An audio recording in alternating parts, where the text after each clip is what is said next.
नमस्कार, मैं एडवोकेट संजय कुमार जांगीड़। मैं आज आपको बताऊंगा कि कोई भी फौजदारी मामले में, किसी भी मामले में कोई मुलजिम है, वो चाहे मर्डर का हो, चाहे बलात्कार का हो, चाहे एक साधारण प्रकार का कोई भी मामला हो, फौजदारी मामला, उसमें मुलजिम को ये लगता है कि मेरे को इस मामले में झूठा फंसाया गया है या मेरे को इसमें जो मेरे को फंसाने की कोशिश की जा रही है, तो आप अपना पक्ष कैसे रख सकते हैं और आप अपना बचाव कैसे कर सकते हैं और आप मुलजिम स्वयं गवाह के रूप में कब पेश हो सकते हैं, उसके बारे में बताऊंगा। इसके अलावा अन्य बातें बताऊंगा जिसमें आप अपना पक्ष रखने के लिए आपको छूट दी गई है।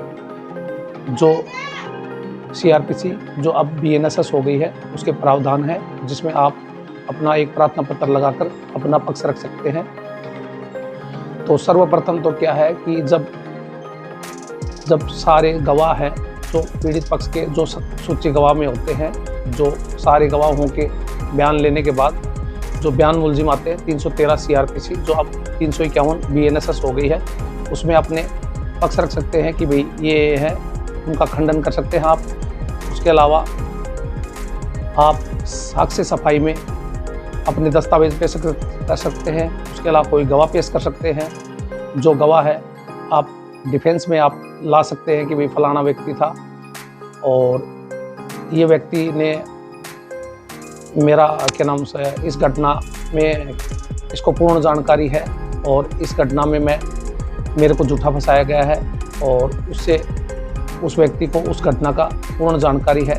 आप अपने बचाव में डिफेंस में आप गवाह पेश कर सकते हैं। उसके अलावा आप स्वयं गवाह के नाम में आप स्वयं गवाह के रूप में कोर्ट में अगर किसी भी मामले में पेश होना चाहते हैं तो उसके लिए आपको 315 सीआरपीसी जो अब 353 बीएनएसएस हो गई है, उसमें आप स्वयं मुलजिम गवाह के रूप में कोर्ट में पेश हो सकता है। जहां पर आपका ट्रायल कोर्ट या जो भी जिस संबंधित न्यायालय में आपका मुकदमा चल रहा है या विचाराधीन है, उसमें आप 315 सीआरपीसी जो अब 353 बीएनएसएस हो गई है, उसमें आप प्रार्थना पत्र लगाएंगे।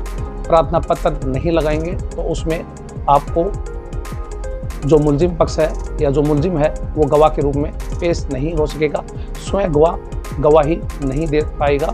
इसलिए आपको 315 सीआरपीसी जो अब 353 बीएनएसएस हो गई है, उसमें प्रार्थना पत्र लगाना होगा। बगैर लगाए आप कोर्ट में अपना पक्ष नहीं रख सकते। इसके लिए आपको यह प्रार्थना पत्र लगाना होगा। फिर कोर्ट द्वारा आपको अनुमति दी जाएगी। उसके बाद में अपने जो पक्ष है या किस गवाह ने क्या कहा या किस गवाह ने जो मुलजिम के पक्ष में या खिलाफ में आपको जो भी लगता है कि भाई इसने मेरे खिलाफ में ये बयान झूठे दिए हैं या फलाने व्यक्ति ने ये किया है या इस व्यक्ति ने मेरे से इस रंजिश के कारण मेरा झूठा नाम दिया है, तो आप अपना पक्ष रख सकते हैं और जो भी अपनी बात है उसको रख सकते हैं। उसमें भी आप कोई दस्तावेज हैं वो भी आप शामिल पत्रावली कर सकते हैं या कोई पेन ड्राइव है या जो भी आपके पास है वो आप डॉक्यूमेंट्स आप कोर्ट में शामिल पत्रावली करा सकते हैं। आपने पास 313 सीआरपीसी जो अब 351 बीएनएसएस हो गई है, उसमें आप अपना बयान मुलजिम में अपने पक्ष रख सकते हैं। उसके अलावा गवाह के रूप में मैंने बताया, आप स्वयं गवाह के रूप में पेश होना चाहते हैं तो 315 सीआरपीसी जो अब 353 बीएनएसएस हो गई है, उसमें आप प्रार्थना पत्र लगाने के बाद ही गवाह के रूप में पेश होंगे। उसके अलावा फिर साक्ष्य सफाई आती है। साक्ष्य सफाई में भी आप दस्तावेज उससे संबंधित जो मामले में है उससे संबंधित आप पेश कर सकते हैं।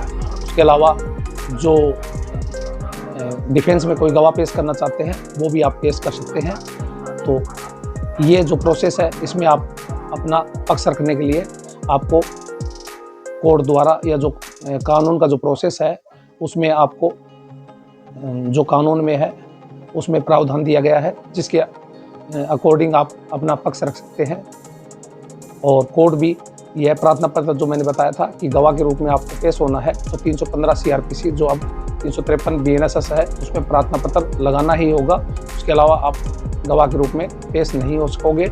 और यह प्रार्थना पत्र लगाने के बाद आप गवाह के रूप में किसी भी मामले में आप अपना पक्ष रख सकते हैं। जो मुलजिम व्यक्ति है वो अपना पक्ष रख सकता है। मेरा अगर वीडियो अच्छा लगा हो तो लाइक कीजिए, सब्सक्राइब कीजिए और ऐसे ही साधारण भाषा में जानने के लिए मेरे चैनल से जुड़े रहिए। और ज़्यादा जानकारी के लिए ये जो मैंने धाराएं बताई हैं इनका अध्ययन कीजिए सटीक जानकारी के लिए। और मैंने साधारण भाषा में समझाने की कोशिश की है। धन्यवाद।